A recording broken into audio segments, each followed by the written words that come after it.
কই, কিছু বললে না তো?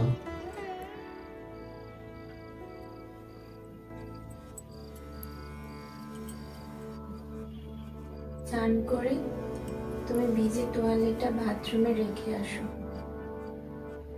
ওই ভিজে তোয়ালেতে আমি চান করি, তোমার গন্ধটা পাই।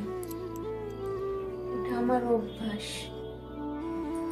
খাওয়ার পর খেয়ে উঠে যে মাছের ছালগুলি তুমি খাও না, যে ছালগুলি তুমি ফেলে দাও, কনককে আমি বলি ওটা না ফেলে দিতে।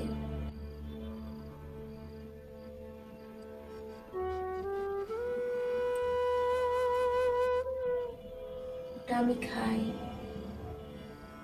ওটা আমার অভ্যাস।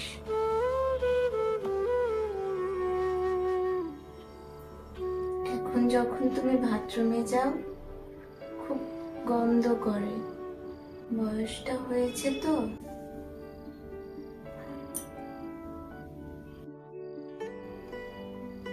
তোমার পুত্রবধূ এটা একেবারে সহ্য করতে পারে না। তুমি যখন বাথরুম থেকে বের হও, আমি ঢুকে ভালো করে জল ঢেলে দিই। ও গন্ধটা আমার ভালো লাগে, এটাও আমার অভ্যাস। এই অভ্যাসগুলোই আমার কাছে প্রেম।